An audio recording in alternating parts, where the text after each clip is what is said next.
Sairam. I'm Suraj Parthasarathi, and I'm so humbled and honored to have been given the opportunity to speak with you and to share some of the lessons that I have learned through my SSC education and the things that I continue to carry into my life. I was trying to think of what I wanted to title this presentation, and what I came up with is the SSC Toolbox. So for me, that's the big thing I wanted to talk about, and then after that I can talk about one or two little other things that I've picked up. Okay, the SSC Toolbox, what does that mean? Well, I will explain what that means from my perspective through a story, and I'll start actually with some background on myself so you understand where I'm coming from. So I'm an actor in television and film. I'm also a radio host in classical music radio, and a musician. I studied music in college and continue to play, and I've taught music as well. So I've had a very creative and artistic career, which has had ups, it's had downs, it's had all the things, but I'm really grateful for what an incredibly exciting and interesting career I've had the opportunity to have.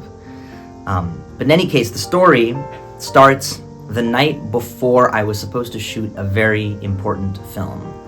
I had been given this lead role in a movie which came out actually in 2023, and I was shooting in Syracuse, New York, so I was in a hotel room. For a variety of reasons I won't go into, I only came back to my hotel very, very late, and the very first day of shooting, I was supposed to go to set at 5:30 in the morning, and I got to the hotel at midnight.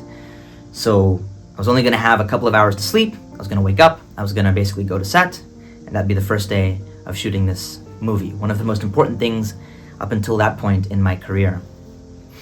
Well, for the first time in my whole life, I was unable to sleep.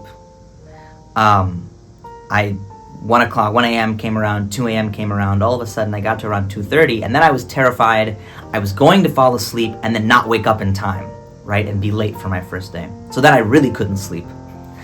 And I genuinely was terrified. I mean, I remember I called my amma, my appa, and I told them, I'm going to get fired from this really important job, something that I really care about. I don't know what to do. I can't sleep, and I've been up, and I'm going to have to be up for a full another 12 hours. And they sort of tried to calm me down. They assured me everything's going to be okay. Just, you can pray, you can take energy from the elements, both very good pieces of advice. But even then, I was still nervous. And I remember very much as I was getting ready, it just kind of, out of nowhere, as if it dropped from the sky, I just started to chant Mantra Pushpam. And to be perfectly honest, I mean, I've learned Vedam and I've been connected to it since I was young. I mean, through SSC I learned some of this. But it wasn't something that I was doing every day. But somehow, that's what came to me, and so I chanted Mantra Pushpam, right? And I did it with a level of focus. I did it slowly, I did it deliberately. And by the end of that 3 or 4 minutes, I felt my mind clear.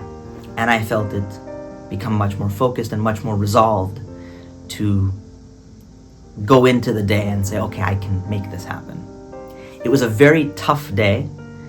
I made it through, everything was fine. I came back to the hotel and I slept for 12 hours straight. But I relay this story to say that Vedam was one tool I learned in SSC, and there are many tools I learned. Bhajans is one, Vedam is one. Another one is Seva is a really important one. Another one is reading Swami's discourses or reading various texts. That's another one. Meditation, the Jyoti meditation, that's another skill, another thing, a tool that we get from SSC, right? And I really believe that, well, first of all, I know that, you know, when you're young, when I was young, I'll be perfectly honest, I mean, I didn't even know what tools I was going to use or not use. Some of them I thought were, I don't know, it didn't make much sense to me. At the time, I don't even know if Jyoti meditation made any sense to me at all when I was 10 years old, right? So it's okay to admit that. You know, maybe you don't fully get it. But what I would say is be open-minded about the possibility that those tools will be useful to you later, when you least expect it. Swami will find the time just to drop it into your lap. Okay, this is the time when you're going to need this. And he does it really well. He finds a way to match that tool exactly to the moment, almost every time. And so, yeah, I just think that it's really important to stay open-minded about the tools that you learn. Have respect for your teachers in SSC. Have respect for the other people in the Sai community who have gone through so much, and try to give at least little nuggets of wisdom to you. And maybe if you don't get it now, you may get it later. If you just learn it and you embody it and you try to take it in, eventually it may come back out. And so that's the SSC toolbox. I think it's really important actually to think about all the little lessons that you learn in SSC as a tool that you can use later. Sometimes when I'm having a really bad day, and this is true, I promise, I'll just come home, I'll go to my keyboard, my piano, and I'll just play sa pa sa in like a random key, and I will just look up and say, okay, Swami, I don't even know what bhajan I want to sing. The first one that comes to my mind, I'll start singing it, right? And after 3 or 4 minutes of deliberately singing, I feel much better. I feel centered. I also feel some confidence. Oh, look, I was able to produce some beautiful sound. So I think that those are some of the tools that I rely on. You may rely on different ones, and that's completely okay. So that's the SSC toolbox for you. The 2 other little pieces of advice, if you don't mind, that I would love to impart to you. The first is about positive energy, which is that in the situations that you're going to encounter in your life, there are going to be really tough ones. Ones that test your resolve, situations that make you feel like there's no way out and nothing good can come of it. And in those moments, it's really important to rely on this toolbox so that you go into those situations with as much positive energy as possible. That doesn't mean being naive and, being totally unrealistic, but I think what it means is approach it as much as you can with a smile. Approach it as much as you can with a sense of, okay, it may hurt a little bit, it may be tough, but it's a lesson, or it's a place where I can grow from. And if you do that, you will be more often than not really surprised with the results. Over and over again, I remember times in college where I had a really tough moment, an exam where I didn't do as well as I wanted to do, or a situation with a teacher that was really uncomfortable. And in those moments, I relied on the toolbox, whatever I needed in that moment. Maybe I did go and do some seva, actually. And then I would come back and say, okay, that positive energy I took from doing the seva, I'm going to try and bring it in to my next interaction with this teacher. And 95% of the time, it made a huge difference. And if you believe in that even more, you go into these situations where you think nothing good can come of it, and actually what happens at the end, you walk out and you say, oh, that was much better than I thought. The other part of positive energy I think is really important is you don't even have to believe in good vibrations and all of that to actually know that it's true. Now, I happen to believe that the good vibrations of bhajans and Vedam are really important. But even if you didn't, just imagine for a moment you didn't believe in that. Maybe you believe at least, though, that, hey, if I'm on the phone with my friend who's across the country, if I talk to them with kindness, then maybe when they have their next coffee meeting, they'll talk to their friend with kindness. Maybe that person has family in India, and so maybe they'll talk to their family with kindness, and maybe that person will talk to the next person with kindness. And all of a sudden, the good vibrations you felt, they've gone all the way around the world. There's not even faith required for that. That's just a fact. So positive energy and good vibrations, those things are really important, and they can do you a lot of good in some of the most troubling situations you'll experience in your life. And you will experience some tough times. Everyone does. That's the beauty and the tough part of life. But then the other thing I wanted to also mention, and I think this is really important to me, it's one of my core values, and come to think of it, it's a core value in SSC, in the Satya Sai organization. We have 5 values, right? Satya, Dharma, Shanti, Prema, Ahimsa. These 5 are very important. To me, at least, there's a reason why Satya comes first. Truth comes first. Without truth, many of the other things fall apart.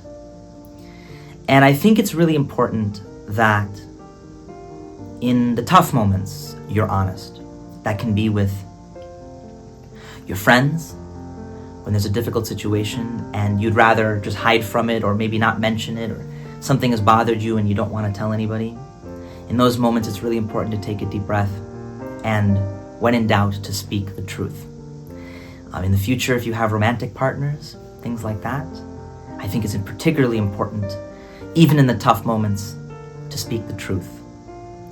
And I think it's also underrated, but I think it's important to speak the truth with yourself as well. To have enough self-awareness to say, oh, I really made a mistake here. Or, oh, I did a really good job here. That's the truth. Even when I want to really just beat myself up or I want to be very self-critical, you know what the truth is? The truth is, I really did an excellent job, right? So I think that truth is incredibly important. Integrity is incredibly important, both personally, morally, spiritually, but also in the professional world. And I think it's, again, really underrated here that at the end of the day, one of the things that makes you valuable as a person in industry, certainly in Hollywood, where I am, but in every industry, is that you mean what you say. That is something that's invaluable. The trust that people place in you, if you take care of that trust and if you're honest in the good moments and the bad moments, really incredible things can happen in your career, as well as personally and spiritually. It's really important to always be honest with yourself, to carry yourself with integrity, and to speak the truth. So I know that's a really big idea and a big principle, but I think as we tend towards that little by little in each and every day, we try not to tell all the little white lies, but we try to tell the truth with kindness. And it turns out that things you thought were impossible, they happen right in front of you. So again, I just wanted to say that I'm so grateful and honored to speak to you. And I hope that my presentation is useful to you somehow, and that you carry the little lessons that you learn each and every day through Sai Spiritual Education, that you carry those as little tools that eventually can become useful to you. Sai Ram.